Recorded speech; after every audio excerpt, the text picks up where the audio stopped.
আসসালামু আলাইকুম। আমি আজকে আপনার লগে শেয়ার করবো আমার ফুল এমটি গার্ডেন।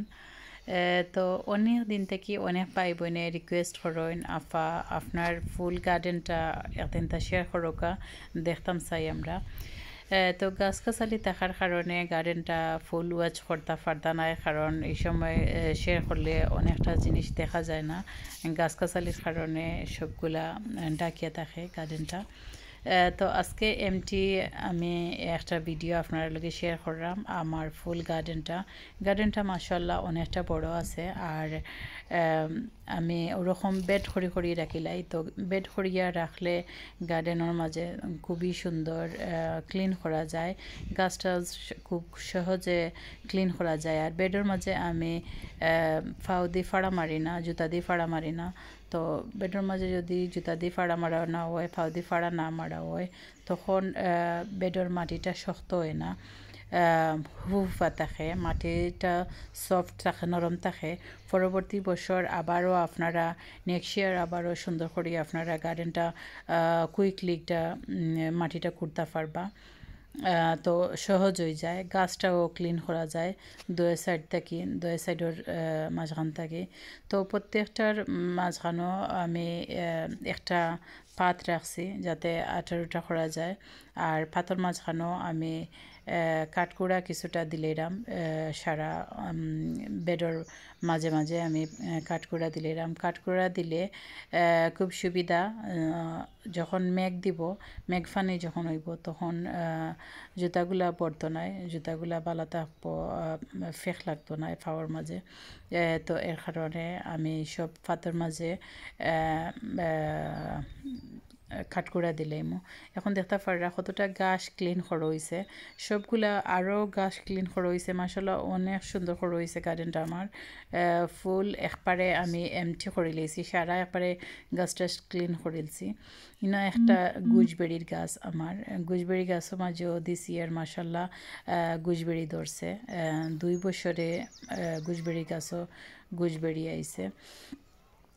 তো এখন আমি কিছুটা কাঠকুড়া নিলাম, দেখতে পারা কাঠর যে ছোটো ছোটো চিপগুলা ওগুলা আমি আনিয়া বেডের মাঝে ছাড়লাম। বেডের মাঝে ছাড়িয়া পুরা বেডর যে পাতগুলা, বেডের মাঝে ছাড়লাম না, বেডর যে পাত আছে মাঝে মাঝে যে পাতগুলা রাখছি আঠার লাগি, ও পাথর মাঝে আমি ওরকম কাঠকুড়া দিয়া আর সুন্দর করে রাস্তাটা করলাম। রাস্তাটা করলে আর কি রাস্তার মাঝে যদি এরকম দেওয়া হয় কাঠকুড়া, তখন খুবই ভালো হয়, আটতে বা গাছটা শো হয় না, ক্লিন করতে সুবিধা। তো দেখতে পারা পাথর মাঝে কীরকম আমি কাঠকুড়া দিছি। তো ওরকম আমি গার্ডেন সবসময় ক্লিন রাখি। আর বেডের মাঝে আমি কোনো সময়ও ফাড়া মারি না, বেডের উপরে কোনো সময় ফাড়া মারি না, কারণ বেডের উপরে যদি ফাড়া মারা হয় তখন বেডের যে মাটিগুলো আছে এগুলা শক্ত হয়ে যায়। আর পরবর্তীতে নেক্সট ইয়ার আবার যদি আপনি গার্ডেনের লাগে মাটি কুড়তা হন তখন খুব আঠালো হয়ে যায়, মাটি শক্ত হয়ে যায়।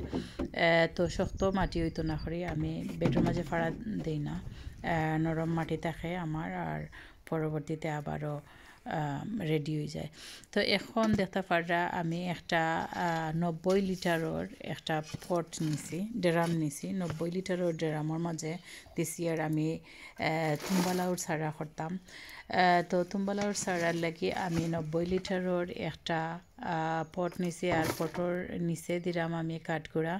আর কাঠকুড়া দেওয়ার পর আমি কিছুটা বড়িলাম। আর এইটার পটর নিচে দিয়ে আমি দেখছেন হোল্ড রাখছি, যাতে অতিরিক্ত পানি, মেঘ বৃষ্টির পানি হয় যখন অতিরিক্ত পানিগুলা মাটির নিচে যাইব গিয়া, ফটোর নিচে দিয়ে যাইব গিয়ে। তো এই মাঝে দেখতে পারা যে লাউর যে আগাগুলা, লতগুলা ওগুলারে আমি শুকাইয়া রাখছি লাস্ট ইয়ারের লাউর আগাগুলারে আমি শুকাইয়া রাখছি ও খাজর লাগি। ওরকম একটু লাগি আমার পটাশিয়াম সার।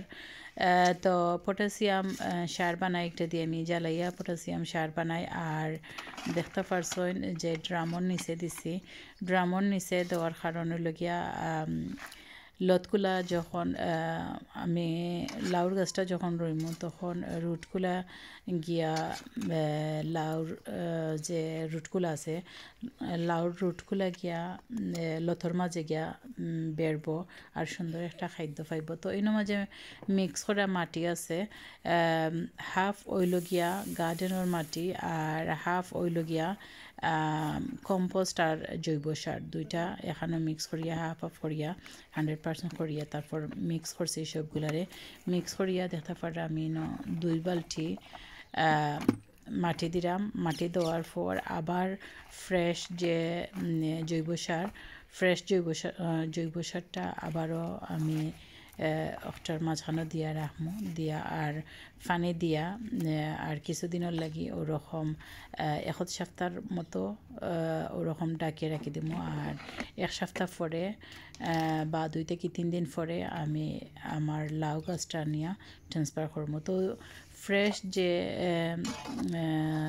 লিকুইড সার আমি বানানোর লাগি দেখতে পারা এর মাঝে আমি জৈব সার অ্যাড করছি এর মাঝে সব জৈব গাছ গড়ের যত কিচেন ওয়েস্টগুলো আছে পেঁয়াজের বাদা বা যে সবজির বাদা সবগুলা আমি আনিয়া ড্রামও ছাড়ছি তো মাশাআল্লাহ খুবই সুন্দর একটা জৈব সার হয়েছে লিকুইড জৈব হয়েছে তো লিকুইড জৈবগুলো আমি রাখবো লিকুইড জৈব সারটা আর যে ফসার যে জৈব সারগুলা ওগুলো আমি উপর থেকে একটু ওরকম তুলি আনিয়া আর ড্রামও রাখি দিলাম তো এরকম দিলে গাছগুলা অনেকটা খাদ্য পায় আর খুবই সুন্দর হয় লাউ গাছগুলা যদি জৈব সার দিয়ে আপনারা করেন লাউ গাছ খুব সুন্দর লাউ গাছ হইব আপনার তো ওরকম আমি 2-3 দিনের লাগি পানি দিয়া আর গার্ডেনও রাখি দিমো ডাকিয়ে রাখি দিমো ড্রামটা তো কিছুদিন পরে আমি লাউ গাছটা রইয়া দিলাইমো তো আমার আজকের ভিডিওটা আপনারা কাছে কিলা লাগলো ভালো লাগলে অবশ্যই একটা লাইক দিবা আর পরবর্তী ভিডিও পাওয়ার লাগি চ্যানেলটারে সাবস্ক্রাইব করবা আর এত সময় আমার সাথে তাকিয়া ভিডিওটা দেখার লাগি বা আমার গার্ডেনটা দেখার লাগি অনেক অনেক ধন্যবাদ আপনারা